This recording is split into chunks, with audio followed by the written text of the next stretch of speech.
El siguiente es un programa informativo, una producción nacional. Una producción nacional.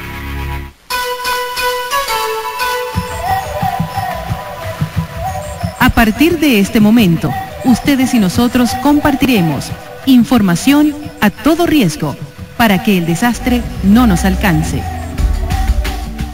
Buenas tardes, amigas y amigos oyentes de Éxito 100.9 FM. Bienvenidos a Información a todo riesgo, este espacio radial que destinamos a discutir esos temas que interesan a nuestras comunidades, la gestión de riesgos, el manejo de desastres, cómo conciliar nuestra relación con el planeta. Buenas tardes, Adelfo. Buenas tardes, Yolimar, y saludos por supuesto a todos y todas las que todos los viernes de 2 a 3 de la tarde nos sintonizan a través de Éxito 100.9 en este programa que siempre hay que decir viene respaldado por gentilmente y por el apoyo del Centro de Investigación y Gestión Integral de Riesgos y también por Fundapris, que es la Fundación para la Prevención del Riesgo Sísmico. Hoy, Yolimar y amigos radioyentes, con un programa muy variado, bien interesante, donde vamos a descubrir nuevas facetas de lo que significa el riesgo. Estaremos acompañándoles la tarde de hoy en los controles técnicos Andrés Pluscar y Luis Díaz, en la producción general y como moderadores Adelfo Solarte, CNP 8.965, y quien les habla, Yolimar Duque, CNP 13.995, todos bajo la dirección de Enrique Torres de la emisora Éxitos 100.9 de Mérida. El tema de hoy pues tiene que ver con el riesgo tecnológico, aunque pues tenemos en agenda, por supuesto, varios aspectos que queremos tocar y compartir con la audiencia. El primero de ellos, Yolimar, tiene que ver con hacer mención, por lo menos, eso que tú dices es muy cierto, el tema de hoy va a ser el riesgo tecnológico. Y para ello, bueno, vamos a tener un invitado que ya se lo vamos a mencionar, pero primero hacer mención a lo que está ocurriendo con el tema de las lluvias. Según tenemos entendido, esto sigue, las lluvias siguen en el país y Mérida no está sola, lamentablemente, en esta estadística de estados afectados. Se cuentan como los más afectados en este momento por esta situación: Zulia, Vargas, Carabobo, Aragua, Miranda, Anzoátegui, Trujillo y bueno, ya decíamos que Mérida. Aquí ha habido algunos efectos notorios, Yolimar. Sí, bueno, las cifras últimas que estamos manejando plantean que, bueno, cerca de 1.500 viviendas afectadas, alrededor de 550 con pérdida total, más de 2.000 afectados y en situación de damnificados. Hay daños a la vialidad, efectos, bueno, sobre la carretera panamericana, la autopista Rafael Caldera y varias vías de penetración agrícola. Es decir, que el impacto de las lluvias, sobre todo esta última semana, ha sido bastante fuerte y sobre todo pues tomando en consideración que no ha sido solo nuestro estado, el país y bueno, países vecinos como Colombia, que también allí ya se está hablando de calamidad pública, entre otras pues calificaciones. Así es, y la preocupación que tiene el compañero de trabajo de nosotros, Andrés Pluscar, que nos preguntaba, ¿y esto hasta cuándo va a durar? Bueno, según la Agencia Venezolana de Noticias, que la consultamos antes de venir para acá, en nota emitida hoy viernes, este es un sistema de vaguada que se encuentra sobre el Mar Caribe y sumado a la zona de convergencia intertropical, originan nubosidad con lluvias y lloviznas aisladas en el territorio venezolano. Están siendo como intermitentes, ¿no? Habrán visto que a veces llueve, a veces no. Esto, según se desprende de un boletín del Instituto Nacional de Meteorología e Hidrología, el INAMED, en voz de su vocero Luis Aguirre. Es decir que por lo menos en lo que viene de fin de semana, sábado y domingo, también tendremos que estar preparados todas y todos para enfrentar posiblemente nuevos episodios de lluvia y las consecuencias que esta situación genera en el estado. Siendo un estado montañoso, pues vemos constantemente pues derrumbes, deslizamientos de tierra, crecidas, y en el sur del lago inundaciones. Así que, como siempre hacemos nosotros, llamamos a la población a estar bien pendientes de lo que informen los organismos y poner en práctica el sentido común, que suele ser un buen aliado en estos momentos. Sí, Adelfo, justamente pues vamos a dar inicio a la primera parte, al primer segmento de nuestro programa, presentando a nuestro invitado, con quien abordaremos en principio este tema pues de las lluvias que tanto nos tiene preocupado y por supuesto ya en segundo lugar la situación, la gestión de riesgos y el riesgo tecnológico como lo que nos ha reunido la tarde de hoy. Bueno, vamos con el primer segmento entonces. Con los especialistas. Bien, y con los especialistas tenemos como invitado a un amigo de la casa, por decirlo de alguna manera. Es el profesor Alejandro Linaggio, quien es el presidente del Centro de Investigación y Gestión Integral de Riesgo, y una persona que, si usted se mete en internet a buscar sobre este tema del riesgo tecnológico, va a conseguir una buena cantidad de material producido precisamente por el profesor Alejandro Linaggio, quien gentilmente nos acompaña antes de emprender rumbo a una importante actividad que tal vez más adelante inclusive nos comente. Bueno, profesor, ahí tiene los micrófonos abiertos. Hacíamos mención al tema de las lluvias por una razón, pues siempre pues tenemos que estar montados sobre lo que es la noticia, pero también porque pareciera, para ir como introduciendo y llevando esto al tema de los riesgos tecnológicos, pareciera que cuando dicen amenazas, la gente lo ubica en el plano de la amenaza natural y pensamos en lluvias, pensamos en crecidas, inundaciones, en sequías, pensamos en terremotos, pero poco asomamos la mirada hacia el riesgo tecnológico. Entonces vamos a comenzar por ahí, profesor, haciendo como una distinción a los oyentes de qué va eso del riesgo tecnológico. Sí, bueno, primero buenas tardes, muchas gracias, muy contento nuevamente de estar aquí, Adelfo, Yoli, siempre un gusto. Sí, en efecto, el riesgo tecnológico es un riesgo como un poquito sui generis en el marco de lo que la gente entiende que es las fuentes de riesgo de desastre más o menos clásicas, ¿no? Siempre se asocian a eventos de carácter natural. Sin embargo, luego del evento de Vargas del año 99, para el caso de Venezuela, como siempre ocurre, se hicieron una gran cantidad de reuniones y de discusiones para tratar de ver un poquito cómo era este problema en el país, y entre esas discusiones se trataron de generar varios documentos que han servido de base para definir cuáles son los riesgos, cuáles son las amenazas con las cuales hay que lidiar en un país como como Venezuela. Como ustedes saben, Venezuela se ha hablado mucho del problema sísmico, pero por lo menos no tenemos el problema volcánico. El tema de huracanes no es un tema exento, pero es un tema que no tiene unos periodos de retorno tan graves como tienen otros. Entonces, se ha definido que para el grueso de la población hay 4 riesgos importantes: el problema sísmico, el problema hidrogeológico, estas cosas que estamos viendo aquí. En el caso venezolano. En el caso venezolano, el tema del movimiento de masas, esos grandes deslizamientos que a veces generan problemas, y el tema del riesgo tecnológico.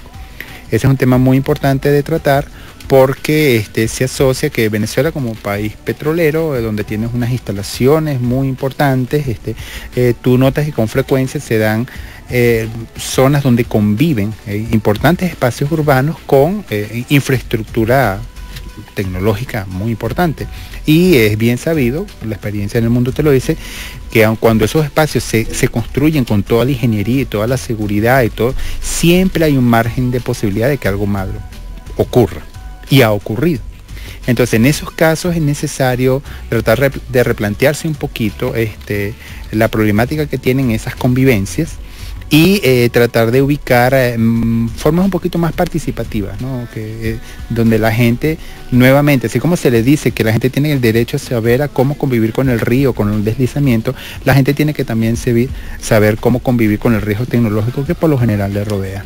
Ahora, entendemos que hacemos la primera puntualización: no toda amenaza entonces natural, es decir, proviene de la naturaleza. Entonces ya vemos que la amenaza puede estar construida. Y la palabra tecnológico, ¿por qué se asocia? Porque también se pueden utilizar otras denominaciones. La gente de hecho lo asocia de buenas a primeras como con una caída informativa, claro, informática, con los equipos tecnológicos, pero muy poco con la manipulación de químicos o la actividad industrial. Claro, en realidad, fíjate, si es que el tema del riesgo tecnológico es un tema muy amplio que contempla hoy y con mucha prioridad el tema de los ciberataques y el problema de que fallen los sistemas, ¿no?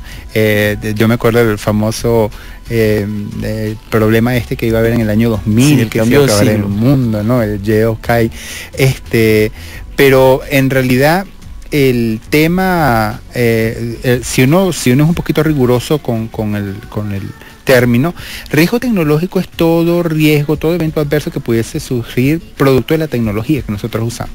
El primer cavernícola por allá que aprendiendo a hacer fuego se quemó definitivamente fue una primera víctima del riesgo tecnológico. Claro, porque estaba lidiando con la tecnología. Con que es la tecnología que tenía a la mano. Hoy por hoy, bueno, vivimos rodeados de tecnología en un montón de espacios. Sin embargo, este riesgo que nosotros nos estamos refiriendo es un riesgo que tiene una connotaciones muy importantes, porque como tú bien dices, la gente plantea, no, pero entonces el problema es sísmico, el problema es geológico, el problema es hidrológico y el tecnológico es aparte. Y esa es una trampa en la que estamos atrapados nosotros los riesgólogos y los desastrólogos, que entendemos que el riesgo sísmico lo atienden los sismólogos o la gente que trabaja el terremoto y otro, no el riesgo, sino la amenaza, ¿no? Cuando en realidad el desastre se presenta como una especie de sopa donde tú ves que el terremoto te genera el deslizamiento y ese deslizamiento te genera el flujo de detritos y eso es lo que se lleva por delante, como ocurrió en Vargas, los depósitos de órganos fosforados. Entonces, entender el riesgo tecnológico como un tema que debe ser entendido como un problema de sostenibilidad urbana es importante por dos cosas, tanto por la falla en sí misma que pudieran tener los sistemas que almacenan y distribuyen esos materiales, como por efectos cosísmicos, por decir algo. Yo quería hacer una pregunta relacionada con el tema, por supuesto, y es que al igual que las amenazas naturales, aquí cuando se concibe o se conceptualiza sobre el riesgo tecnológico, necesariamente tiene que haber presencia humana, vamos a decirlo así, que ocurra para que esto sea considerado, por ejemplo, un desastre tecnológico. Tiene que haber una afectación a la vida humana o a estructuras urbanas. ¿Cómo diferenciar esto, por ejemplo, de los riesgos naturales o de las amenazas naturales, en el sentido de que, bueno, si un terremoto o un deslizamiento ocurre montaña adentro donde no hay nadie, pues sencillamente no ocurrió? En el tecnológico pareciera obvio decir que cada vez que ocurre algo malo con la obra del hombre, claro, es automáticamente un problema. O sea, lo que no ocurre en ese terremoto que tú ejemplificas es el desastre, el evento ocurre. Y es estudiado por los sismólogos y van y miden y valoran qué fue lo que pasó y cuáles fueron las manifestaciones superficiales. Sin embargo, lo que no ocurre es el desastre. Claro, en el tema de riesgo tecnológico, sí, definitivamente algún nivel de afectación humana vas a tener. Y es la afectación que en ese momento se vuelve fuente del problema. Ahí tú tienes una cosa que vincula el elemento con el potencial de hacer daño, con el elemento con el potencial de sufrir. Preciso algo sobre este tema, Yolimar, disculpa. El asunto, vamos a poner el caso del tanquero Valdés, que derramó millones de toneladas de combustible al mar. ¿Aquí fue un problema ambiental o fue un desastre o fue un desastre también? Claro, yo lo que pasa es que creo que ahí tú tienes que diferenciar. Yo creo que fue un desastre desde el punto de vista ambiental. Lo que pasa es que comúnmente la gente entiende que la noción de desastre pudiese anclarse solamente que tienes una ciudad con un montón de afectación. Eso depende en qué contexto, desde qué contexto tú lo estés mirando. Un evento de esto que te acaba un montón de especies, que te genera desde cierto punto de vista, va a representar definitivamente un evento de mucho impacto que fácilmente se pudiese catalogar como desastre. Bien, profesor, nosotros vamos a hacer una pausa, en minutos volvemos. Información a todo riesgo llega a ustedes gracias al respaldo del Centro de Investigación en Gestión Integral de Riesgos, CIGIR, una innovadora fundación con sede en la ciudad de Mérida que promociona y desarrolla proyectos dirigidos a la reducción del riesgo y la preparación y el manejo de desastres.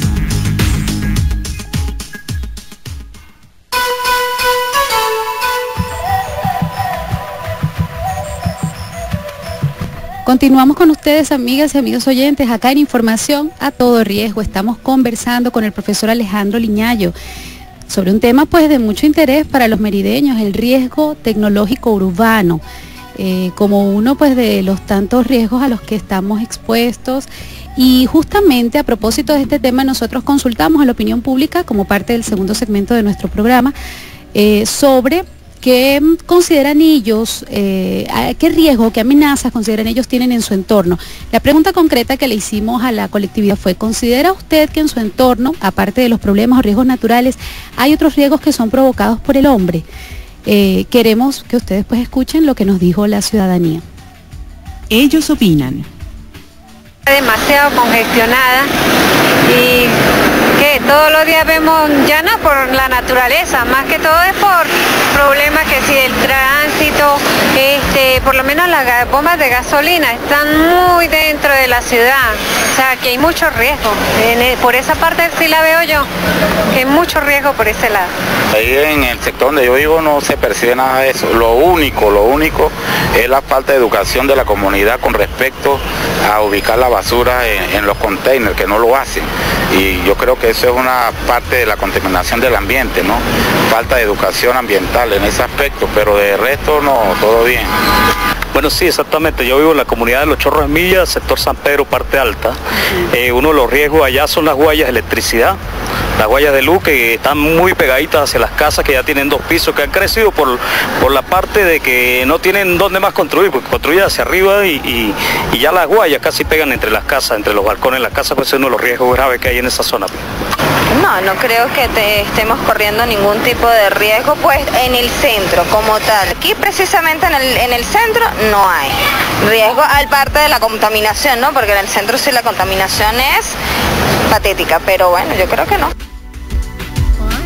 Bien, bueno, eran las impresiones de algunos merideños consultados en el centro de la ciudad de Mérida, a quienes les preguntábamos si percibían que en su entorno había riesgos tecnológicos, habían riesgos que no fuesen necesariamente provocados por algún tipo de amenaza natural. Y bueno, ya usted ve, profesor, ellos han dicho, algunos asocian esto del tema de la parte eléctrica y de las huellas con un riesgo provocado por el hombre, u otros también se refieren al tema de la contaminación. Así lo ve la sociedad, ¿cómo percibe usted esa impresión? Es muy interesante, o sea, yo siento que la gente va a tener una percepción sobre el problema vinculada a las cosas malas que ellos sienten que ocurren con mayor frecuencia. Entonces sobre eso construyen sus nociones de riesgo.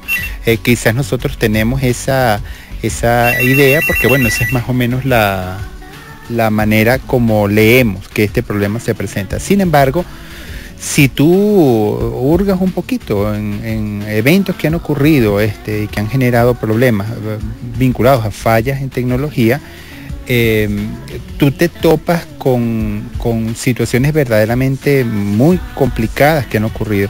Yo creo que un ejemplo, por lo menos que es un hito a nivel del mundo, fue lo que ocurrió en Bhopal, en la India, un evento que asociado a una fuga de gas en una empresa que generaron una salida de unos gases tóxicos, mataron decenas de miles de personas. Sí, esto ocurrió, según tenemos aquí la indicación, el 2 de diciembre del año 1984, y fueron 40 toneladas de gases letales que fueron liberados al ambiente. Otro caso que se puede mencionar es el caso de Chernóbil, tristemente conocido. Entonces cuando tú ves esas magnitudes de esos eventos, y esos son eventos que fallan por tecnología.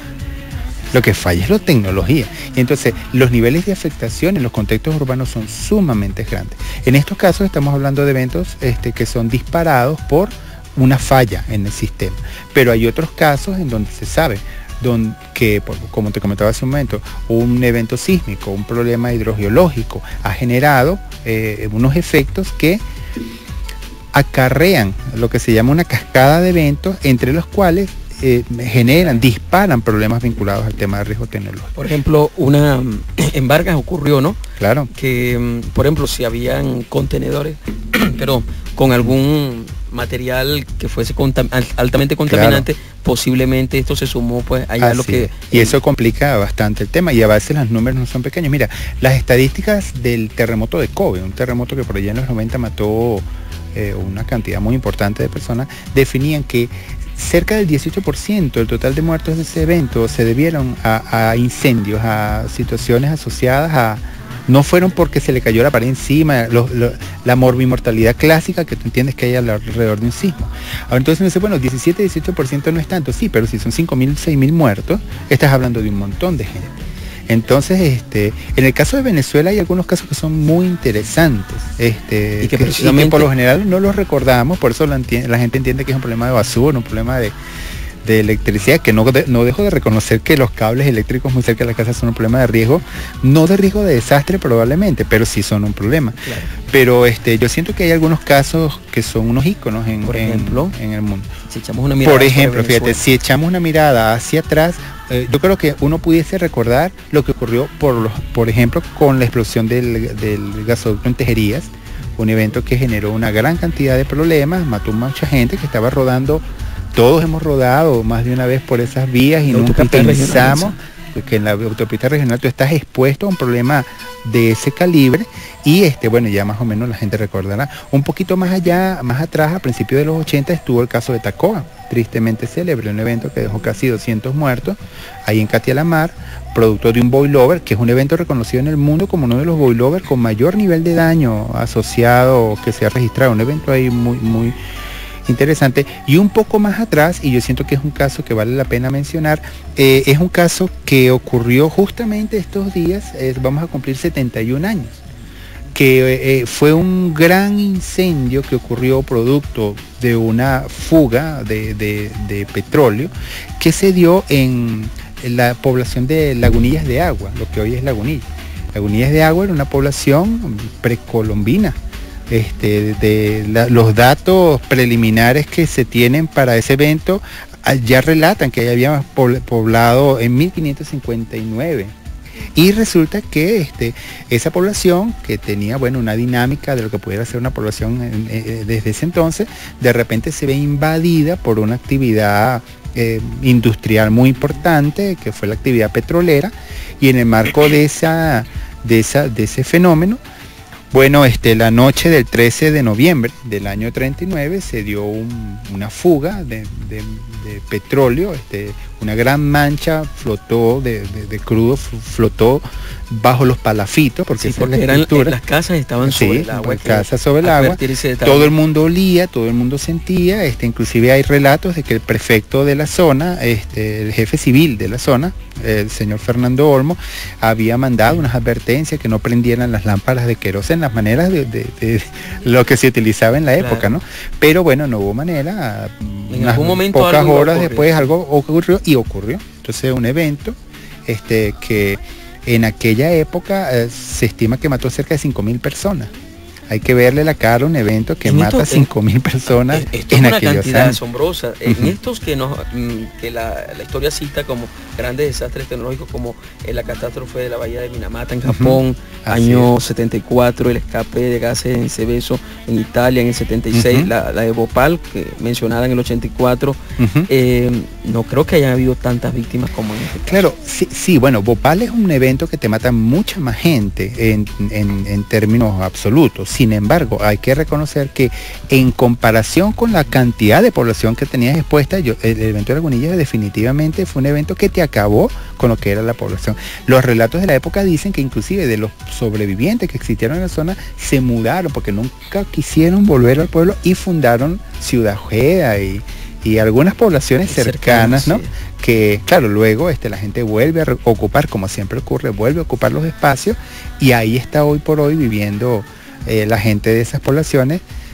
Yo creo que también de manera muy cercana a una gran cantidad de infraestructura tecnológica y con la cual tiene que aprender a convivir. Claro.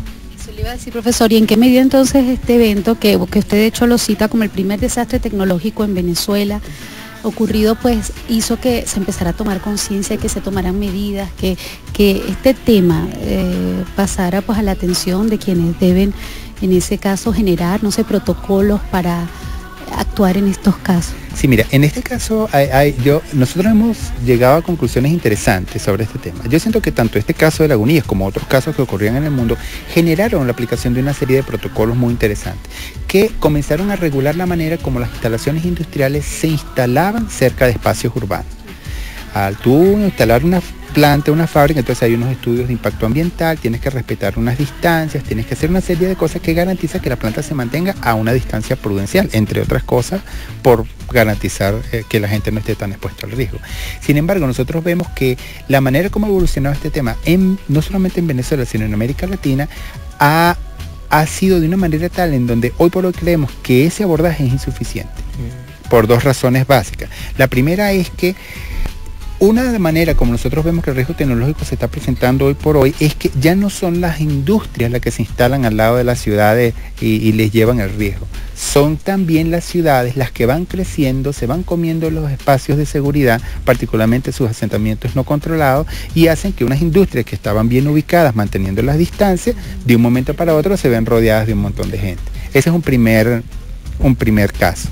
Bueno, profesor, nosotros vamos a hacer una pausa y ya volvemos y usted nos dirá en el tercer segmento cuál es el otro caso. Ya venimos. Investigación, formación de recursos humanos y divulgación del conocimiento científico. 3 pilares fundamentales del trabajo que desarrolla el Centro de Investigación en Gestión Integral de Riesgos, SIGIR. Puedes contactarnos a través de la dirección electrónica www.sigir.org.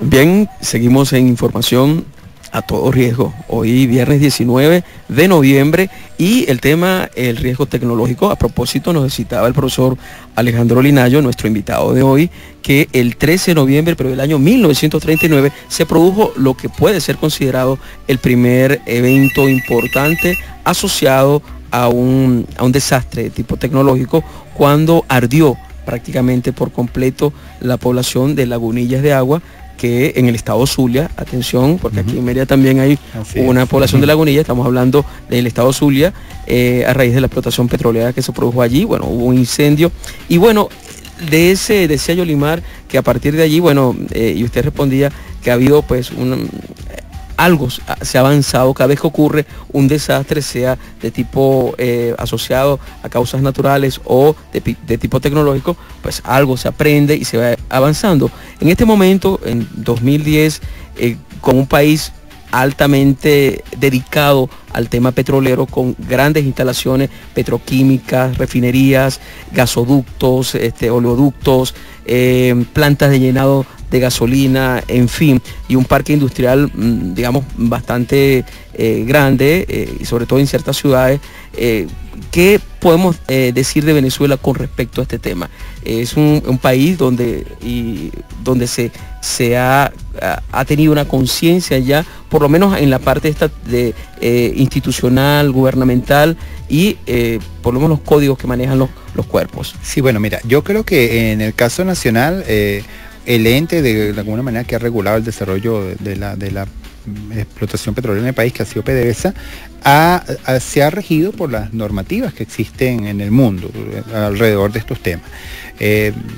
Siempre eso se cumple unos protocolos muy estrictos y unos estudios muy estrictos. Ahora, como te digo, el problema que nosotros apreciamos aquí en América Latina, no es un tema solamente de Venezuela, sino es de toda la región, es que muchas veces, tú sabes que nosotros somos un poco laxos con el tema de las normativas y las cosas. Entonces, sí, la gente en ocasiones se va comiendo las distancias de seguridad, se van instalando en los espacios. Entonces, hoy por hoy, tú, por lo menos cuando tú sobrevuelas toda la costa oriental del lago, inclusive algunas zonas de alto desarrollo que se están dando en producción industrial, explotación gasífera industrial, con frecuencia te topas comunidades que están conviviendo muy cerca de esas instalaciones.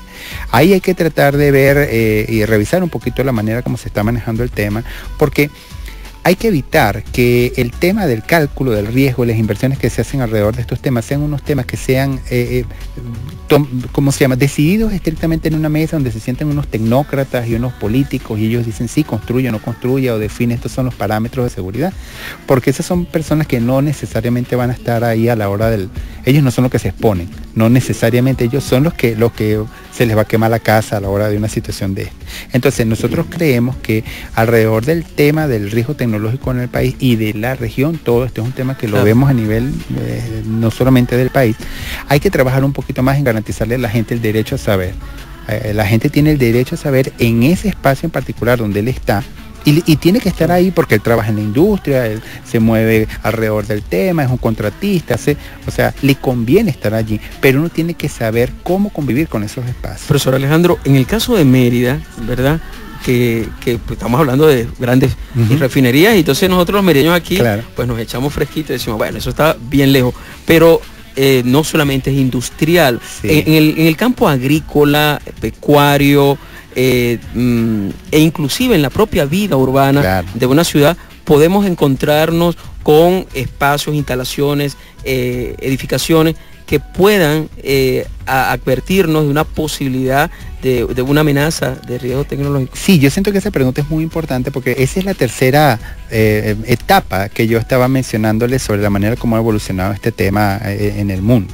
O sea, hay un momento en que se entendía que eso vino mucho con la revolución industrial allá en Europa. Las ciudades estaban ahí tranquilitas, llegaron las industrias y construyeron el riesgo.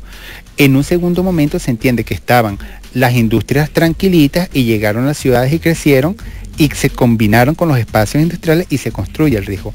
Hoy por hoy nosotros entendemos que el problema de riesgo tecnológico urbano es un tema que hay que mirarlo forzosamente porque es que toda ciudad, en función de la dinámica interna propia, de sus procesos económicos, de las cosas que en ellas se dan, demandan que alrededor de ellas circulen y se almacenen gran cantidad de materiales que hay que tenerles cuidado. Por ejemplo, vamos a... Bueno, en el caso, utilizando inclusive el propio caso de Mérida. El caso de Mérida es un caso muy curioso porque fíjate, el caso de Mérida nosotros lo empezamos a trabajar en el marco de una iniciativa que se dio con un proyecto que desarrolló el Ministerio de Ciencia y Tecnología y que se viene ejecutando por la vía de la Fundación Nacional de Investigaciones Sismológicas. Es un proyecto que pretende hacer, se llama Investigación aplicada a la gestión integral de riesgo en espacios urbanos. Y lo que se trata es hacer una caracterización completa de los distintos tipos de amenazas y de riesgo que tiene cada ciudad y sobre eso definir lineamientos de gestión. Cuando ese proyecto vino a Mérida, que se consideró que debería ser una ciudad piloto porque aquí hay muchas capacidades instaladas y trabajar, la gente decía, pero ¿qué van a hacer una ciudad turística y estudiantil con riesgo tecnológico? Y nosotros nos encargamos de sacar adelante ese estudio, bueno, un poquito escépticos, vamos a ver qué conseguimos. Y los resultados han sido muy interesantes. O sea, los volúmenes y las peligrosidades de los materiales que tú te consigues en la ciudad, hay que mirarlos. Pero exactamente estamos hablando de entonces de qué talleres mecánicos de esta Sí, o sea, nosotros hemos identificado, fíjate, uno de los problemas que nosotros hemos visto en el tratamiento de este tema es que cuando tú ves las herramientas y el software que existe para trabajar, siempre son cosas dirigidas a las industrias como fuentes de peligro. Entonces, lo que la gente clasifica y almacena siempre son sustancias puras, el ácido no sé qué, ¿verdad? El tal tipo de gas, tal tipo de... Ok, son sustancias puras que son propias de uso en estas empresas. Cuando nosotros en los trabajos que hemos desarrollado de caracterización de este tipo de riesgos en la ciudad, tú te das cuenta que hay una serie de instalaciones comerciales propias de la ciudad donde tú te consigues unos volúmenes de materiales que no son sustancias puras, sino son algunos alcoholes, ¿verdad?, que se venden mucho los fines de semana y que resulta que a la hora, será muy bueno los fines de semana, pero a la hora de tú someterlos a un problema de un incendio, una cosa, puedes tener problemas. Hay algunas tiendas, hay algunos, ¿cómo se llama?, algunos comercios, por lo menos, lugares donde se potabiliza gas, lugares donde hay piscinas y esas piscinas son tratadas con cloro gaseoso. Esas son instalaciones que la ciudad necesita y demanda, pero que acarrean un manejo y un almacenamiento de unos materiales que son delicados. Y ese es un tema que no es nuevo en la ciudad. Yo recuerdo hace muchos años, cuando uno trabajaba ahí en las instituciones de respuesta, bueno, las emergencias que se presentaba, que había que desalojar las residencias masculinas porque había una fuga de cloro en las piscinas de la ULA que estaban ahí ¿cómo se llama?, ahí cerca de lo que es la Cruz Roja, ahí la zona detrás de la 16 de septiembre, ¿no? Donde están las residencias, ¿no? Por Campo de Oro. Por Campo de Oro, sí. Por esos lados. Recientemente sé de un caso de un problema igual asociado a cloro en las piscinas de Ejido, donde hubo un problema más o menos denso. Fíjate que todos estos eventos han hecho que no es casual que Mérida cuenta, el Cuerpo de Bomberos de Mérida, que es el ente que le compete este tema, una unidad de materiales peligrosos, con equipos especiales y unos trajes especiales para lidiar con los materiales peligrosos que se consiguen en la ciudad. Ahora, el ciudadano que nos está escuchando, ¿cómo pudiéramos, porque se ha hablado mucho de, por ejemplo, qué hacer, el típico antes, durante y después de un terremoto? Y bueno, de eso, para bien o para mal, pues hay mucha información o poca información en la calle. Pero, ¿qué hacer ante un escape, por ejemplo, de cloro? Pues, son como cosas tan fortuitas que nadie la consideraría, si bien nosotros como humanos siempre intentamos apartar la posibilidad de que nos pase algo a nosotros, pero está claro que los que viven cerca de la planta llenado de una empresa, importante empresa de transporte de gas, tendrían que saber que allí están ubicados cerca de... pero sobre todo qué comportamiento. No sé si este tema, inclusive en la parte de los consejos comunales, se trata de alguna manera. Bueno, fíjate, el problema que tiene este tema es que este tema tiene tantas peculiaridades, ¿verdad? Que tú tienes, porque tú no puedes montar un programa de capacitación, una autoprotección a toda la gente de Mérida en escapes de cloro. No, pero sí hay unos núcleos muy localizados que están más o menos definidos, que están caracterizadas cuáles son las manchas donde se pudiesen generar afectaciones por este tipo de problemas, y esa gente tiene que saber, ellos sí tienen que saber. Entonces, por eso la importancia de este trabajo que venimos haciendo en función de poder caracterizar un poco el riesgo urbano que tiene la ciudad. El riesgo urbano, en este caso de carácter tecnológico, tiene que convertirse en un agregado que le da un sabor muy local. Local me refiero al apartamento donde vive la persona, la casa donde vive la persona, ¿verdad? Que le diga, mire, aquí cuando venga el terremoto, aparte de esas cositas clásicas de adelante, durante y después, que es un tema que hay que ir erradicando, es importante que usted sepa que detrás de ese muro que usted ve allí, usted tiene unos depósitos de tiner o de no sé qué, ¿verdad? Entonces usted tiene que aprender a entender que está ahí ese material y tiene que saber leer, así como uno le dice a la gente que tiene que saber leer el río y que ante ciertos indicadores es bueno que la gente sepa para dónde desalojar y cómo desalojar. Este tipo de cosas hay que hacerlas también. Es muy importante dejar claro, Adelfo y Yoli y Mar, que obviamente existen todos unos protocolos y unas normativas y unas regulaciones que establecen las instituciones competentes que no garantizan, sino que minimizan la posibilidad de que ahí pase algo malo. Pero minimizar nunca es llevar a cero. Siempre es posible que si ocurra algún tipo de circunstancia no prevista en donde la gente se pudiera ver expuesta a un problema. Entonces las probabilidades pueden ser pequeñas, pero allí están. Y eso demanda garantizarle a la gente el derecho a saber. Justamente con respecto al derecho a saber, profesor, queremos preguntarle si también como parte pues de esta necesidad de que manejemos información, de que sepamos leer nuestro entorno y de que miremos también estas amenazas tecnológicas, es posible que esto forme parte también de los proyectos pedagógicos de plantel, por ejemplo, de los trabajos que se hacen en las escuelas, porque, insisto, nuevamente vuelvo con Adelfo, tal vez se hace mucho énfasis en la parte sísmica o en lo que más se conoce y tal vez no entra mucho. Por ejemplo, nosotros traemos como experiencia en gente que hace un trabajo bien interesante que están haciendo en el Liceo Rómulo Betancourt, en Los Curos. Y bueno, allá hay un grupo de estudiantes que están haciendo un proyecto de protección civil para el liceo. Y bueno, vamos a escuchar un poco esa experiencia y usted nos dirá de qué manera estos estudiantes pudieran luego incorporar este tema también a su trabajo. Muy bien, muy bien. Gente que hace. Un grupo de estudiantes de quinto año, actualmente sección D, del Liceo Bolivariano Rómulo Betancourt. Nosotros venimos realizando un proyecto llamado Plan de Protección Civil para el Liceo Bolivariano Rómulo Betancourt desde tercer año.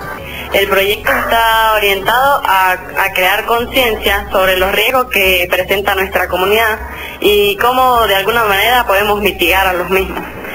Hemos realizado diversas actividades como simulacros, hemos dado charlas aquí en la institución y en otras escuelas, la misma comunidad. Hemos repartido folletos, trípticos.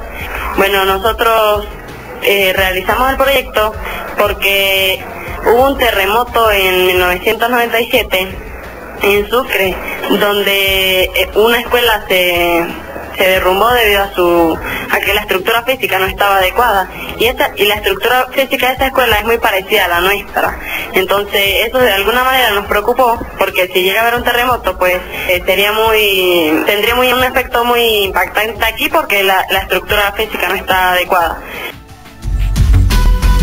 Bueno, escuchábamos una entrevista que realizábamos a María Paredes, ella es estudiante del Liceo Rómulo Betancourt y nos contaba esta experiencia interesante que decidimos pues incluirla acá en nuestro segmento Gente que hace, sobre pues un trabajo que hacen desde el plantel, y la idea sería saber si también este tipo de proyectos, como el Plan de Protección Civil del Liceo Rómulo Betancourt, pudieran abarcar temas como el del riesgo tecnológico, sobre todo en los curos, por ejemplo, ahí también hay una zona industrial, y entonces generalmente la gente puede solo ver el tema de la quebrada y la amenaza que significa, pero hay otros aspectos que tal vez pueden no estarse mirando. Sí, yo conozco bien la experiencia que vienen haciendo un grupo de profesores que son verdaderamente muy loables lo que vienen haciendo ellos en los cursos. Son unas personas muy entregadas a estas cosas y han logrado este nivel de sensibilización. Yo estoy completamente convencido de que la gente no propicie el tratamiento del riesgo tecnológico en los niveles que se propician estos otros temas. Bueno, en un caso es natural que se dé si el riesgo tecnológico no existe, pero en muchos casos el riesgo tecnológico existiendo se desconoce. Por esa razón nosotros creemos que es muy importante este trabajo, que es un trabajo piloto que se viene haciendo a nivel del país y de más allá. Te comento, porque yo, que más o menos viajo, se viene haciendo, creo, aquí un trabajo muy interesante para poder generar algún tipo de herramientas donde tú puedes ver en una escala muy detallada, aparte del problema que tú pudieras estar expuesto producto del problema de suelos o el problema del río o el problema del terremoto, también qué nivel de afectación pudieses tener tú como eventos cosísmicos, como eventos en cascada o producto de una falla asociada a eventos de carácter tecnológico. Yo creo que eso lo que hay que hacer es seguirlo difundiendo y estas herramientas son excelentes. Yo lo que creo es que en la medida que la gente lo vaya entendiendo y vaya viendo que eso aparece, se incorporará en este tipo de prácticas que son tan importantes. Así es, profesor. Bueno, ya estamos llegando al final de la entrevista. Queda mucha tela que cortar sobre el tema.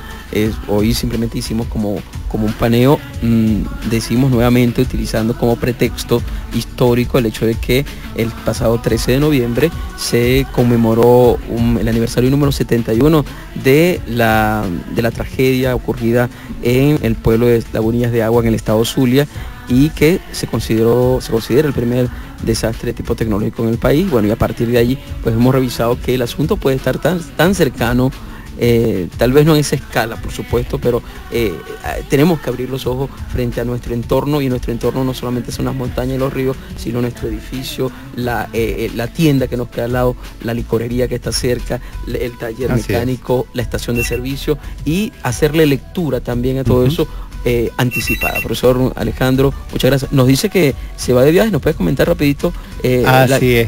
Voy a un evento a que nos fuimos invitados en Newcastle, en el Reino Unido. Es un evento muy interesante, se está tratando de discutir un poco 10 años hacia adelante cuáles son los retos que se tienen en términos de gestión de riesgos y sostenibilidad, desarrollo sostenible. Decidieron invitarnos como una experiencia interesante, somos una experiencia latinoamericana de interés.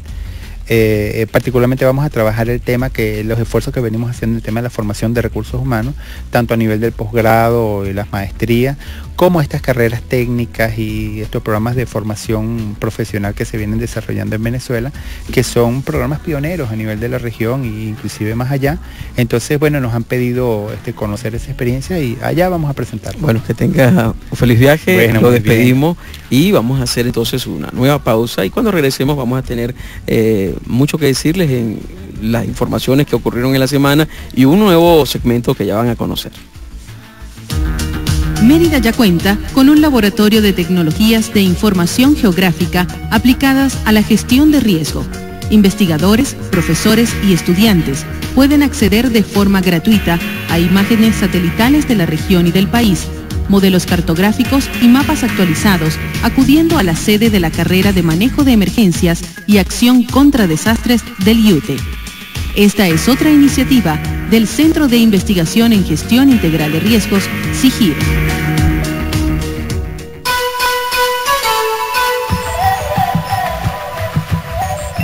Continuamos con ustedes, amigos oyentes, acá en Éxito 100.9 FM de Mérida, con información a todo riesgo. En este segmento, pues, les comentamos las noticias que estuvieron en la palestra pública esta semana. Lo que fue noticia, iniciamos con una información fechada en Santo Domingo, República Dominicana, el 17 de noviembre. OEA llama a sus miembros a hacerse más resistentes al cambio climático. El embajador adjunto de la Organización de Estados Americanos, OEA, Albert Radim, llamó a los países miembros de ese organismo a intensificar esfuerzos para hacer a sus sociedades y economías más persistentes al cambio climático, considerado el mayor desafío que tienen las sociedades para alcanzar el desarrollo sostenible en la actualidad. Por desarrollo sostenible se entiende a aquel que permite satisfacer las necesidades del presente sin comprometerse o sin comprometer la potencialidad para las futuras generaciones. Precisamente, el cómo lograrlo es lo que tratarán de clarificar los asistentes a la segunda reunión de ministros y altas autoridades de desarrollo sostenible de la OEA, que se inauguró este 17 de noviembre en la sede de la Cancillería Dominicana. Al pronunciar el discurso central de este evento, Radim dijo que el tema de los desastres naturales, principales consecuencias del cambio climático, es de alta prioridad en la OEA debido a que todos sus miembros sufren los efectos de estos sucesos en sus economías y también en la esfera de la seguridad. Así es, Yolimar. De República Dominicana pasamos a nuestro país, Venezuela, y tomamos una información de primicias24.com, una nota fechada en el estado Miranda, acá en Venezuela, el 17 de noviembre.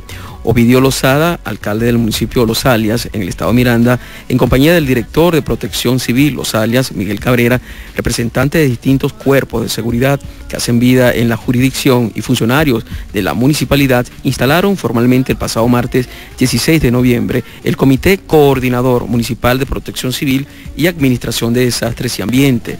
Dicho órgano del Ejecutivo Municipal estará encargado de la discusión, aprobación e instrumentación de las políticas municipales dirigidas a fortalecer las capacidades de preparación y respuesta ante los desastres por parte de las instituciones y la comunidad a través de una adecuada coordinación y seguimiento de las acciones de protección civil y los procesos operativos y funcionales para la administración de desastres. Bien, y de allí pasamos a Honduras, una información que es fechada en Honduras el 12 de noviembre. Expertos japoneses en prevención de desastres apoyan a Honduras. Expertos japoneses del proyecto Desarrollo de Capacidades para la Gestión de Riesgos de Desastres en América Central, experiencia conocida como BOSAI, reafirmaron su apoyo para la Comisión Permanente de Contingencias del gobierno hondureño en una reunión sostenida en la sede de ese organismo con el ministro comisionado Lisandro Rosales. El proyecto BOSAI, que se fundamenta en la filosofía de vida japonesa para aprender a convivir con el riesgo a través de procesos educativos comunitarios, es una iniciativa impulsada por la Agencia de Cooperación Internacional del Japón. Durante el encuentro con el asesor en jefe del proyecto para Centroamérica y otros expertos asesores, el ministro Rosales expresó la necesidad de llevar a cabo un mayor número de obras de mitigación en los 5 municipios donde se desarrolla el proyecto BOSAI en Honduras. Mira, Yolimar, y decíamos que teníamos una nueva sección, eso fue lo que fue noticia esta semana, pero vamos a utilizar también estos par de minutos que nos quedan para contarles en este y en los próximos programas siempre una fecha histórica, un hecho relevante que tiene que ver directamente con el tema de la gestión de riesgos o que están vinculados por ser algún desastre. En esta sección de Hoy Recordamos vamos a hablarles brevemente de la tragedia de Armero. Un 13 de noviembre del año 1985, hace 25 años, se produjo la llamada tragedia de Armero. Fue un desastre desencadenado a partir de la erupción del volcán Nevado del Ruiz en el departamento de Tolima, Colombia. Tras 69 años de inactividad, la erupción tomó por sorpresa a los pobladores cercanos, a pesar de que el gobierno había recibido advertencias por parte de múltiples organismos vulcanológicos desde la aparición de los primeros indicios de actividad volcánica en septiembre de ese mismo año, es decir, 3 meses antes de la tragedia ya se venía advirtiendo. Hay otra información vinculada a este hecho. Fue una catástrofe muy mediática. Alrededor del mundo se publicaron tomas de video y fotografías de Omaira Sánchez, una adolescente víctima de la tragedia que estuvo atrapada 3 días hasta que finalmente falleció. Otras fotografías del impacto del desastre llamaron la atención de la opinión pública e iniciaron una controversia sobre el grado de responsabilidad del gobierno colombiano en la catástrofe. Fíjate, Yolimar, en total murieron más de 23.000 personas, cerca de 5.000 quedaron heridas y 5.000 hogares de 13 poblaciones fueron destruidos. Aproximadamente 230.000 personas vieron afectadas sus viviendas y 20.000 quedaron totalmente en la calle. 110 kilómetros cuadrados de terreno se vieron afectados y 20.000 sí, quedan 2 minutos con 50, nos dice Yolimar. Pero para finalizar con esto, lo positivo del desastre de Armero fue que como aspecto de esto se creó, o el gobierno colombiano creó, la Dirección de Prevención y Atención de Desastres, un ente especializado y encargado en concienciar a la población sobre las amenazas naturales. Yolimar. Bien, Adelfo, nosotros entonces ya estamos por irnos, vamos con la última parte del programa, Agenda de la Semana. Agenda de la Semana. Sí, bueno, para esta próxima semana, entre el jueves 25 y el sábado 27 de noviembre, se estará realizando acá en la ciudad de Mérida el primer Congreso Nacional de Gestión y Administración de Desastres, el reto del siglo XXI.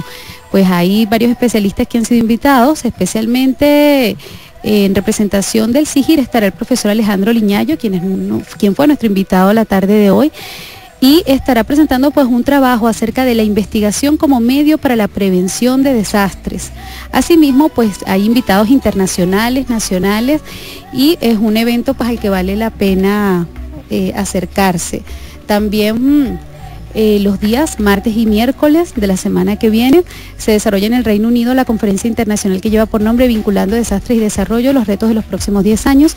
La actividad a la que ya nos comentaba el profesor Liñayo está asistiendo el SIGIR en representación pues de investigadores de Latinoamérica. Bien, con esto nosotros llegamos al final del espacio, agradecemos su sintonía y bueno, los invitamos a que vuelvan con nosotros el próximo viernes de 2 a 3 de la tarde. Sí, Yolimar, y yo para finalizar, que tenga un feliz fin de semana, Yolimar, les recuerdo que todo lo que aquí conversamos y los temas fundamentales están incluidos en la edición de los lunes del Diario de los Andes. Allí sale la página de información a todo riesgo. Por mi parte también, que tengan feliz fin de semana. Nos estamos viendo el próximo viernes de 2 a 3 de la tarde aquí en Información a todo riesgo.